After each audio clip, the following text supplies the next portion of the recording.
Hey guys, welcome to study with Sunil. देखिए दोस्तों, Rajasthan GK के जो 50,000 क्वेश्चन आंसर की सीरीज अपन ने शुरू कर रखी है उसको अपन कंटिन्यू करते हैं और कुछ मोस्ट इंपॉर्टेंट क्वेश्चन आंसर के बारे में बात करते हैं। देखिए, पहला क्वेश्चन आपको दे रखा है, राजस्थान का सबसे प्राचीन प्रदेश या क्षेत्र कौन सा माना जाता है? राजस्थान का सबसे प्राचीन प्रदेश।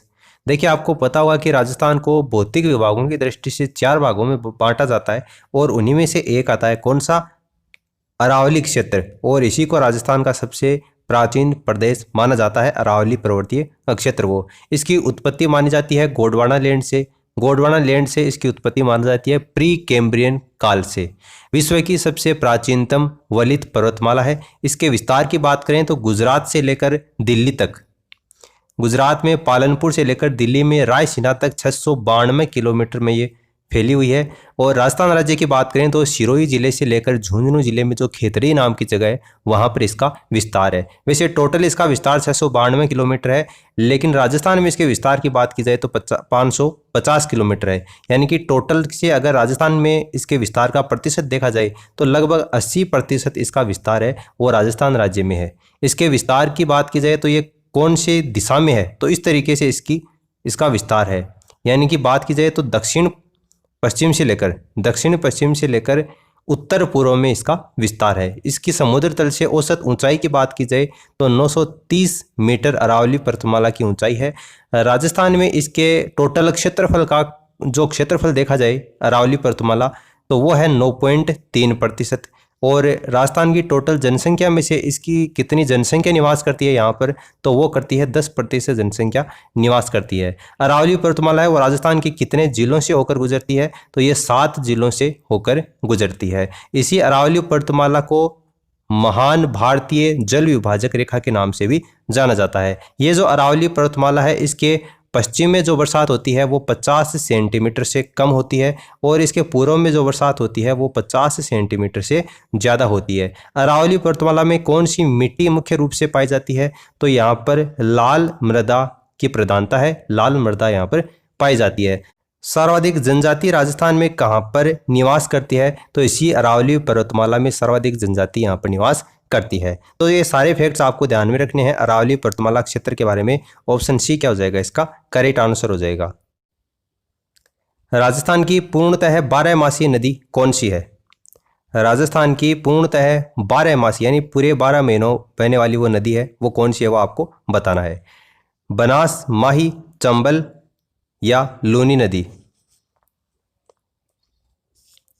12 नदी तो देखिए मध्य भारत और यमुना की सहायक नदी कौन सी है? चंबल नदी क्या होगा, इसका करेक्ट आंसर होगा। इसका उद्गम कहाँ से होता है, तो मध्य प्रदेश में एक जिला है इंदौर नाम का। इंदौर जिले में एक शहर है महू शहर, उसमें एक पर्वत है जनापाव पर्वत, वहां से इस चंबल नदी का उद्गम होता है। कई बार इसका उपनाम भी देकर पूछा जाता है। इनका प्राचीन नाम, चंबल नदी का प्राचीन नाम क्या था? चरमावती, चरमावती या चरमवती या चरमनवती के नाम से भी इसको जाना जाता था। इसकी टोटल लेंथ की बात की जाए तो 965 किलोमीटर इसकी लेंथ है। अगर मील में आपसे पूछा जाए तो ऑलमोस्ट 600 मील इसकी लेंथ है। चंबल नदी, उसके ऊपर 4 बांध बनाए गए हैं, उनमें से एक तो है मध्य प्रदेश में गांधी सागर बांध, 3 है यहाँ पर राजस्थान में राणा प्रताप सागर बांध, जवाहर सागर बांध, कोटा बैराज। चूलिया जो जलप्रपात है वो कोटा बैराज, कोटा जिले में ही चंबल नदी के ऊपर ही बनता है, तो इसको आपको ध्यान में रखना है। चंबल नदी क्या हो जाएगा, इसका करेक्ट आंसर हो जाएगा। स्वतंत्रता सेनानी एवं शहीद सागरमल गोपा कहाँ के रहने वाले थे? राजस्थान के कौन से जिले से सागरमल गोपा स्वतंत्रता जो सेनानी थे उनका संबंध था? इनका जन्म हुआ था 1900 से लेकर ये 1946 तक रहे थे। इन्होंने 2 प्रमुख पुस्तकें लिखी थी, एक तो था जैसलमेर का गुंडाराज, दूसरा था आज़ादी के दीवाने। तो इन दोनों पुस्तक का आपको नाम ध्यान में रखना है। जैसलमेर का गुंडाराज पुस्तक किसकी है? सागरमल गोपा की है। आज़ादी के दीवाने नाम की पुस्तक किसकी है? सागरमल गोपा की है। तो कहाँ से इनका संबंध था? राजस्थान का क्षेत्रफल की दृष्टि से सबसे बड़ा जिला है 38,401 वर्ग किलोमीटर जिसका क्षेत्रफल है जैसलमेर, वहाँ से सागरमल गोपा का संबंध था। राजस्थान की जलवायु में मावठ से अभिप्राय क्या है? मावठ से क्या अभिप्राय है राजस्थान की जलवायु में? ये एक मानसूनी वर्षा होती है, शीतकालीन वर्षा है, धूल भरी आंधी है या ओलावृष्टि है? मावठ किसको बोलते हैं? देखिए राजस्थान विशेष से जो संबंध रखते हैं उन सभी को पता है कि शीतकाल में होने वाली जो वर्षा होती है, जो कि शीतकाल की फसल के लिए भी काफ़ी बेनिफिशियल रहती है, तो शीतकालीन वर्षा को ही मावठ के नाम से जाना जाता है। मारवाड़ के किस शासक को फारसी इतिहासकारों ने हसमत वाला शासक कहा है? राणा सांगा, राव चुंडा, राव मालदेव या राव गंगा? मारवाड़ का वो कौन सा शासक है जिसको फारसी इतिहासकारों ने हसमत वाला शासक कहा है? तो देखिए राव मालदेव क्या होगा इस क्वेश्चन का करेक्ट आंसर होगा। सूखे की स्थिति जब एक या एक से अधिक वर्षों तक बनी रहती है तो उस क्षेत्र में जल, खाद्यान्न और चारे की कमी हो जाती है, तब इस स्थिति को क्या कहा जाता है? ध्यान से देख लो, सूखे की स्थिति जब एक या एक से अधिक वर्षों तक बनी रहती है तब उस एक क्षेत्र विशेष में जल की, खाद्यान्न की और चारे की कमी हो जाती है, तब इस स्थिति को क्या कहा जाता है? अकालग्रस्त, अभावग्रस्त, सूखाग्रस्त या त्रिअकाल? तो इसको किस नाम से जाना जाता है? त्रिअकाल के नाम से इसको जानते हैं। पंचायती राज संस्थाओं के चुनाव करवाने आवश्यक हैं कार्यकाल समाप्ति पर, हर 6 वर्ष में, कार्यकाल समाप्ति से पूर्व या कार्यकाल समाप्ति के 6 माह के भीतर। पंचायती राज संस्थाओं के चुनाव करवाने आवश्यक हैं, कौन सी अवधि में चुनाव करवाए जाते हैं? तो देखिए इसका आंसर होगा कार्यकाल समाप्ति से पूर्व पंचायती राज संस्थाओं में चुनाव करवाने अनिवार्य होते हैं। सांबर झील किस जिले में स्थित है? सांबर झील कौन से जिले में स्थित है? जो कि भारत देश की खारे पानी की सबसे बड़ी झील है सांबर झील। इसमें नमक उत्पादन के लिए सांबर नमक परियोजना भी चलाई गई है। कौन से जिले में स्थित है राजस्थान के, वो आपको बतानी है। तो देखिए राजस्थान की राजधानी पिंक सिटी जयपुर क्या हो जाएगा इसका करेक्ट आंसर हो जाएगा। राज्य के शहरी एवं अर्ध शहरी क्षेत्रों में सहकारिता के आधार पर लघु एवं कुटीर उद्योगों को ऋण प्रदान कौन करता है? राज्य सहकारी bank, state bank of India, नागरिक सहकारी बैंक या प्राथमिक सहकारी साख समिति? तो इसका आंसर कौन सा होगा? नागरिक सहकारी बैंक, ऑप्शन 3। 1528 में बाबर एवं मेदिनी राय के मध्य कौन सा युद्ध हुआ था? 1528 में बाबर और मेदिनी राय के मध्य कौन सा युद्ध हुआ था? घाघरा का युद्ध, खानवा का युद्ध, पानीपत का युद्ध या चंदेरी का युद्ध? अगर आप स्टडी अच्छे से करते हैं तो आपका रिवीजन करने का ये बेस्ट तरीका है, ये मैं मानता हूँ। अपनी स्टडी को कंटिन्यू रखिए और आपको लगभग रोज़ाना एक न एक क्विज प्रोवाइड होती है, तो उसमें आप अपनी स्टडी का आंकलन भी कर सकते हैं। देखिए इसका आंसर कौन सा होगा? चंदेरी का युद्ध हुआ, जिसमें 1528 में बाबर और मेदिनी राय के मध्य ये हुआ था। चंदेरी का युद्ध is the correct answer. Jaisalmer जिले कुल 6 पवन ऊर्जा संयंत्रों की स्थापना की जा चुकी है। जैसलमेर में अमर सागर जो कि 2 मेगावाट, समडेरा क्षेत्र में भी पवन ऊर्जा का संचालन किया जा रहा है। जैसलमेर जिला न केवल राजस्थान में ही बल्कि पूरे उत्तरी भारत में पवन ऊर्जा के क्षेत्र के मामले में कौन से स्थान पर है? जैसलमेर जिला न केवल राजस्थान बल्कि पूरे उत्तरी भारत में शीर्ष स्थान पर है पवन ऊर्जा क्षेत्र के मामले में, या तृतीय स्थान पर, द्वितीय स्थान पर या निम्न स्थान पर? तो देखिए पवन ऊर्जा के मामले में पूरे उत्तर भारत में जैसलमेर जिला शीर्ष स्थान पर है, ऑप्शन फर्स्ट इसका आंसर होगा। जिस अभिलेख से शाकंभरी के चौहान के शासकों की उपलब्धियों का वर्णन किया गया है वो अभिलेख कौन सा है? जिस अभिलेख में शाकंभरी के चौहान शासकों की उपलब्धियों का वर्णन किया गया वो अभिलेख कौन सा है? चिरवे का अभिलेख, बिजोलिया का अभिलेख, समोली का अभिलेख या कीर्ति स्तंभ प्रशस्ति? देखिए चिरवे का अभिलेख नहीं होगा, समोली का अभिलेख नहीं होगा, इन दोनों में से आपको बताना है। शाकंभरी के चौहान शासकों की उपलब्धियों का वर्णन किसमें मिलता है? तो कीर्ति स्तंभ प्रशस्ति भी नहीं होगा। बिजोलिया का अभिलेख क्या होगा इसका करेक्ट आंसर होगा। बिजोलिया का जो अभिलेख है ये कौन सी भाषा में लिखा गया है? तो ये भी कई बार एग्जाम में पूछा जाता है। संस्कृत भाषा में इसका वर्णन किया गया है और कर्नल जेम्स टोड ने इस बिजोलिया का जो शुद्ध नाम है वो कर्नल जेम्स टोड ने क्या कहा है? कर्नल जेम्स टोड ने कहा है कि बिजोलिया का जो शुद्ध नाम है वो क्या है? विजयावल्ली है।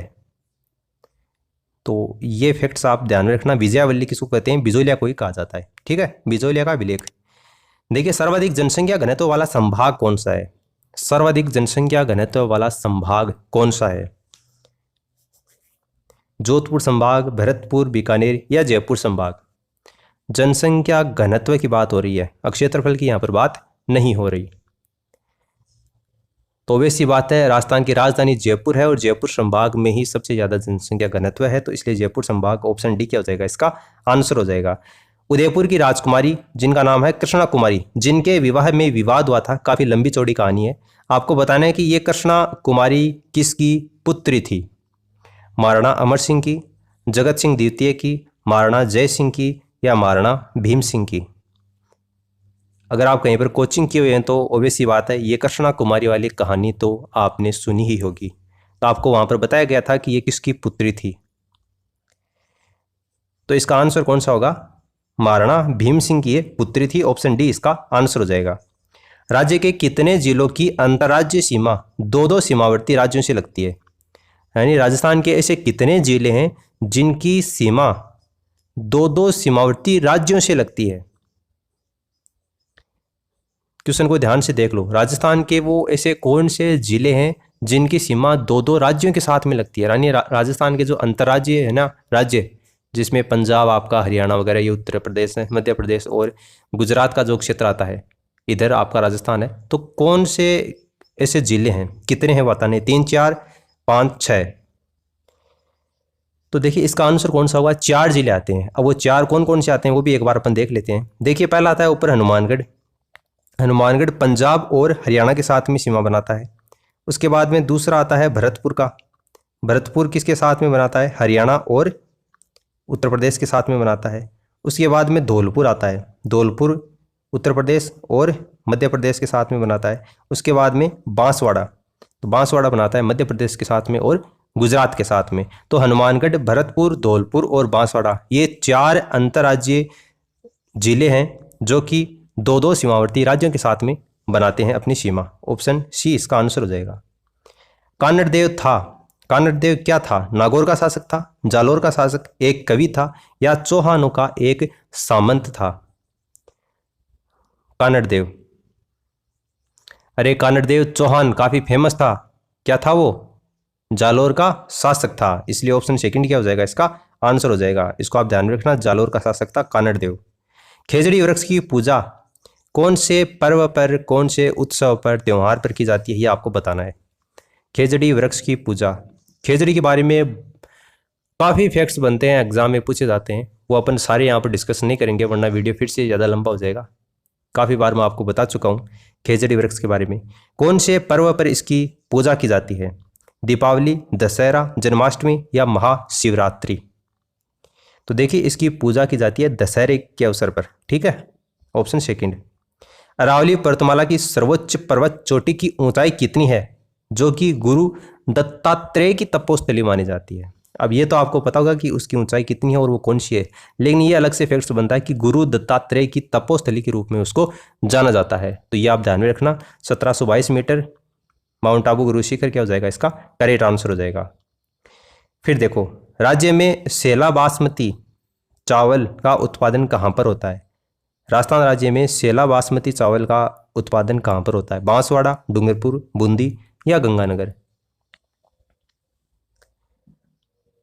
अब आपको पता है कि चावल के लिए पानी की मात्रा ज़्यादा चाहिए होती है, तो या तो दक्षिण राजस्थान में होती है या फिर उत्तरी राजस्थान में नहरों के कारण वहाँ पर चावल की खेती होती है। तो आपको सभी ऑप्शन ऐसे दे रखे हैं जो जिले या तो साउथ में हैं यानी कि दक्षिण पूर्व में है या फिर उत्तर में। तो काफ़ी कंफ्यूज करने वाला क्वेश्चन है, सेला बासमती चावल का उत्पादन कहाँ पर होता है।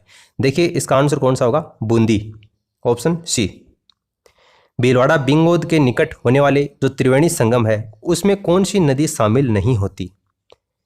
राजस्थान में जो त्रिवेणी संगम होते हैं उनमें एक होता है भीलवाड़ा बिंगोद में, भीलवाड़ा बिंगोद में होने वाला जो त्रिवेणी संगम है उसमें इनमें से 3 नदियां आती हैं, एक ऐसी नदी है जो कि उनमें शामिल नहीं होती। कौन सी नदी है जो इसमें शामिल नहीं होती, ये आपको पूछा जा सकता है। बनास, बेडस, मेनाल, मोरेल। तो देखिए बनास नदी आती है, बेडस आती है, मेनाल आती है, मोरेल नदी वहां पर नहीं आती, इसलिए ऑप्शन डी क्या हो जाएगा, इस क्वेश्चन का करेक्ट आंसर हो जाएगा। उम्मीद है आपको इस वीडियो से काफी कुछ जानने को मिला होगा। For the timing this is the complete analysis of the video and thanks for listening as always. God bless you all.